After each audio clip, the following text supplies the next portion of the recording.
Hey Will, happy Hello. birthday! Paano mo celebrate yung 21st birthday mo? Simple lang po kasi ayoko rin yung big celebration. Kahit na debut. Medyo nakasad mo boses mo. Nag-beach lang po kami kasama yung parents ko, yung ibang family. Yun talaga yung gusto mo bang gawin? Opo, ganun lang po. Kasi gaya ng sabi ko po kanina, ayoko ng malaking celebration. Hindi ka nagpa-party? Hindi po ako mahilig po sa party. Okay. May tatanong ako sa'yo. Ay. Nagpunta ka sa isang event. Nagkita ba kayo? Ni Jill? Actually, hindi po kasi umalis po ako ng maaga doon. Kasi nga po parang dumiretso po ako doon galing Batangas eh. So umuwi na rin po ako dahil nga maaga rin po yung gising ko kinabukasan dahil may script reading ako kaninang 10 a.m. Hindi kayo nagkita ni Jill. Binati ka man lang ba niya no birthday mo? May ganun pa ba kayong contact? Wala po. Wala na. Wala pong bate. Ngayon, wala po. Hindi naman po hindi kami okay naman po kami. Meron lang pong parang kanya-kanyang parang path na pinuntahan. Siguro busy lang din siya. Kung nakita kayo dun sa event na yon, magbabatian ba kayo? Hindi po kami nagkita. Kung nakita kayo, magbabatian ba kayo? Opo, magbabatian. Sa GMA ba hindi kayo nagkakasalubong or nagkakita man lang? Neto pong nakaraan sa Galen, di po dahil meron po parang mga particular na person na mga tao na sinamahan din talaga. So hindi rin nag-cross yung parang landas sa amin din. Kaya hindi rin kami nagkita. Pero nagkita kami ng mom niya. Parang hindi kasi normal yung tagal nagkasama sa teleserye. Mula bata pa sila. Mula bata pa kayo pa. Tapos syempre, once a year lang yung birthday. Parang hindi ka talaga kahit pa paano, kahit May greeting man lang. Greeting man lang na happy birthday. Parang meron talaga na or kayong dalawa na lang per se. Nag-iba? Hindi naman po nag-iba kasi last year binati naman din po niya ako Ikaw ba ginigreet mo siya pag nag-birthday siya? Ginigreet ko po siya. Ngayon lang po din talaga na siguro yes, sabi ko busy.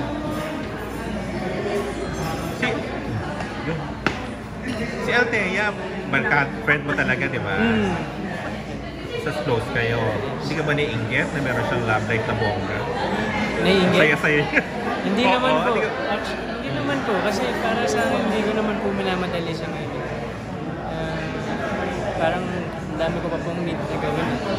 Gaya nga po ng mga ibang projects na nagsunod-sunod. Thank God. And yun po yung mga pinagkakapupusan ko po.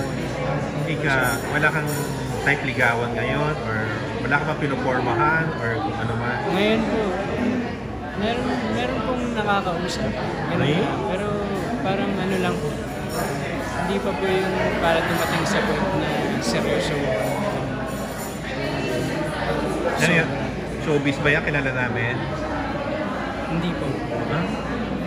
Kayo ba ni Bianca, hindi kayo nagkaroon ng ni Vera na naging partner mo sa Unbreak? Wala bang naging closeness?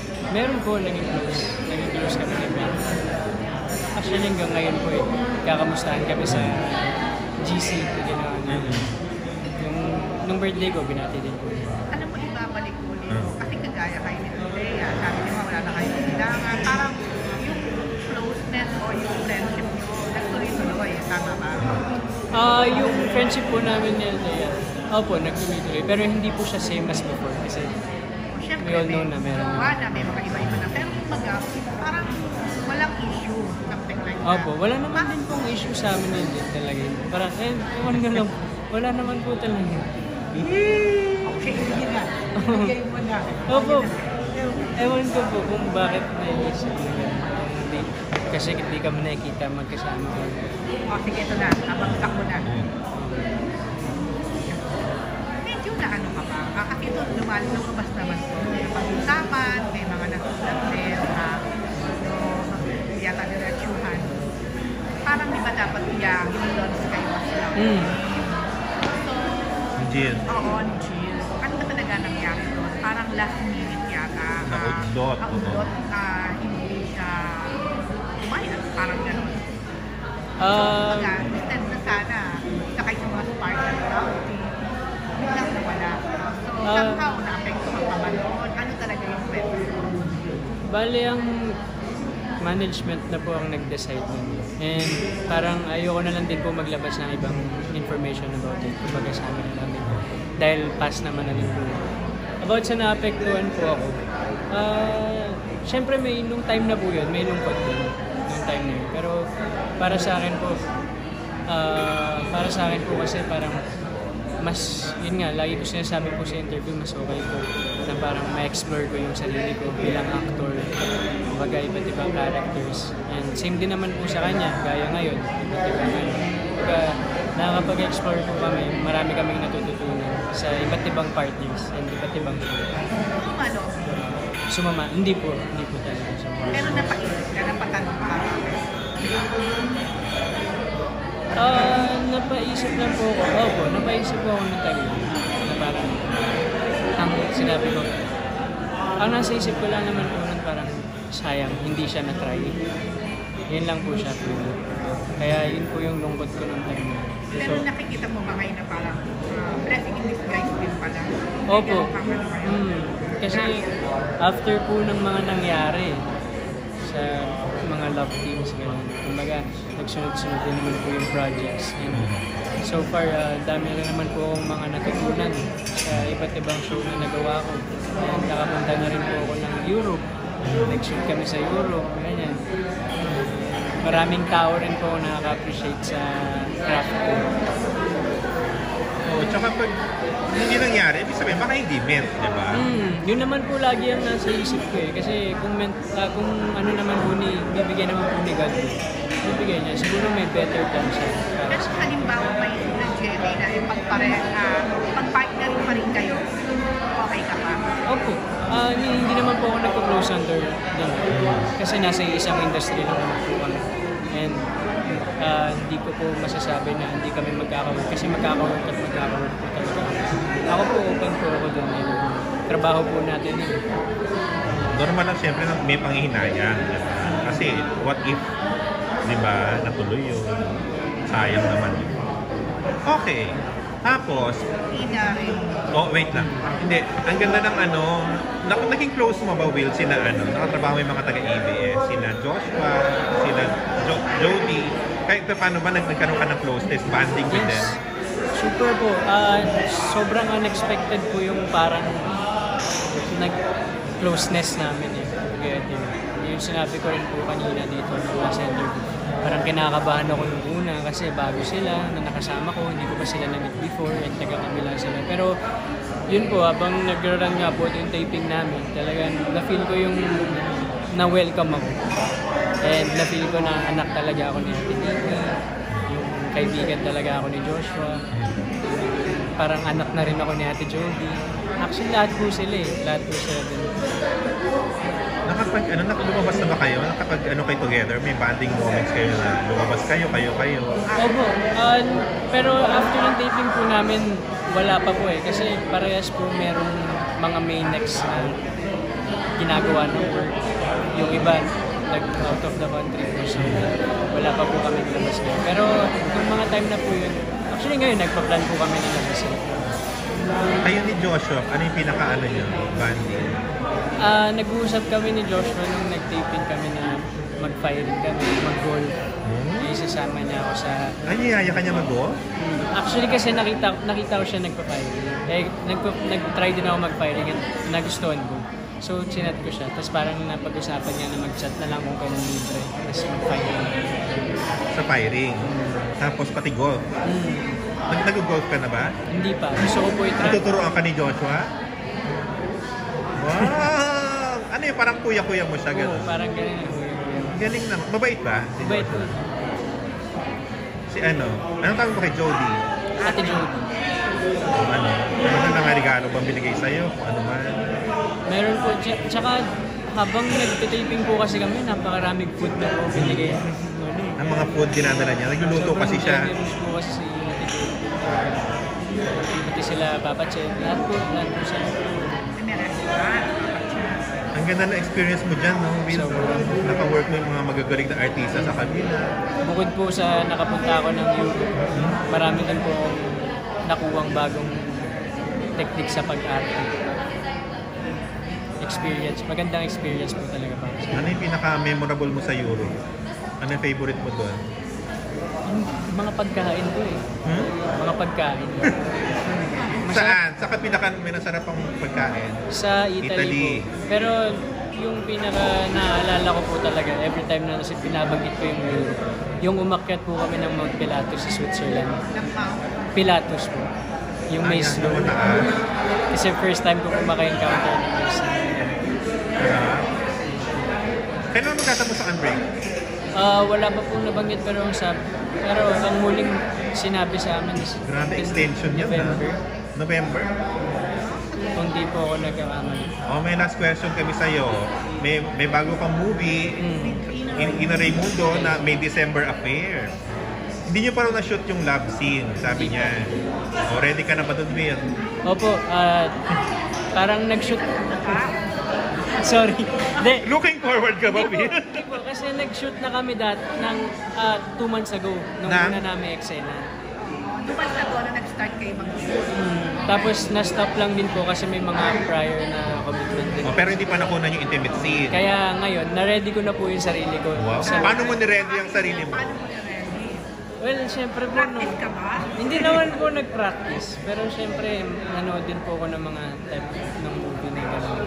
Tapos, parang niready ko lang talaga yung sarili ko. Yung Ano, pumunta ko about nag-gym it. ka? Nag-ano ka? Ngayon po, nagpapalaman ako.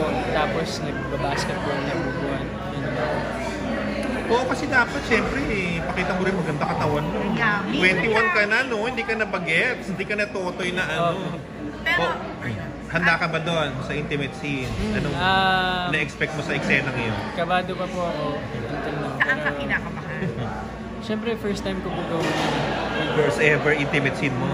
Tapos, mas older po sa akin. Tapos kay Miss Ina pa. So, yun po yung inaano ko. Pero, nawawala naman po yung kaba ko kasi alam ko naman po yung nag-guide ako ng Direcado. Kaya sa Direcado, close ko rin naman po sa Direcado. So, Nung in-offer sa'yo to na ganun nga yung tema ng movie tapos yung Ina, ano naging initial reaction mo?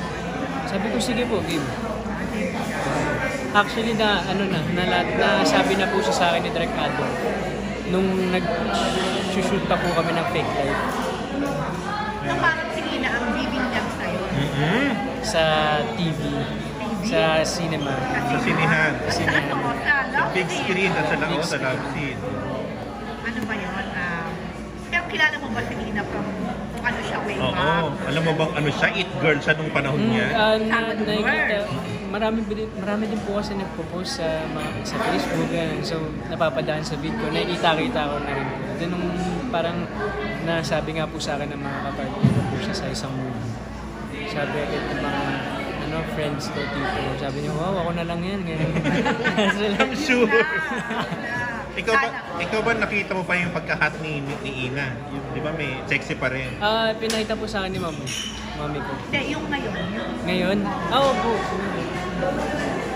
Parang 20 plus pa rin po si so real after this, parang mature na yung mga Kaya mo na. Hindi ko po alam sa magiging plan po ng MA po. Pero let's see po. Parang ayoko po na po kasi pangunahan kung ano yung ibibigay po niya. Feeling mo hindi naman kayo mukhang mag-ina ni Ina. Mag-ina So ni far, Ina. mas bata sa pangarap sa pangalan. Correct. So far, sa mga na-take naman po namin, hindi naman. Anong title na? X and Y. Excellent. Magkwento ka konti about your Regal bukas kayo mag-shoot? Bukas po kami mag-shoot ng The Poster Boy. And hindi ko pa po alam kung kailan siya ipapalabas. And kanina ko lang din po nabasa fully yung script. So parang hindi ko pa po siya na-review ng mga ayos. Pero gagawin din po ng after review. Kayo ni Althea mag-partner. Yes po. Ikaw yung poster boy na mabubuhay mula sa poster. Ako po yung poster boy na mabubuhay nga po. Ano din po, ganun nga.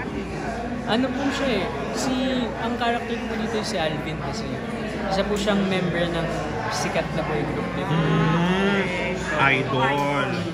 Parang mga year 2000 ganun. So, meron pong poster. Yun po yung poster. Sinong director niyo? Sa direct isip po. So, mga October yan. I think so. Mga ganun po. Kasi yung mga next po. Sunod-sunod na rin po eh. Pero one episode lang yan. Yes po. Ang ilan mo na sa RSP? Pangatlo ko po. Yung mga short na episode lang. Pero yung isa pa yung mano po.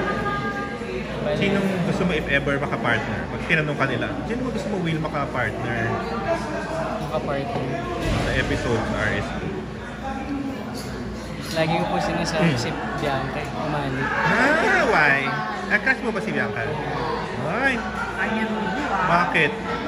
Baka maagaw mo kay Ruru eme. Grabe. Hindi kasi magaling din kasi talaga umali si Bianca. Tsaka, Gusto ko, gusto ko siya mga partner dito. Hindi ba kayo nagkasama dati? Nung mga bagets-bagets pa kayo? siya lang yung crush mo sa kapuso. Bianca umali. Una kong crush talaga si Julia. Sanasa. Julie Ann San Jose. Si Bianca umali. Si Sanya. Sino sila? Sanya Lopez. Okay. Tanya. Okay, Julie Ann, Sanya and now Sanya, and Bianca. Oh. Saan pumasok si Jillian? Charlotte, no? Yun na. Okay. Hey, thank you, Will. Good luck. Ay, picturean na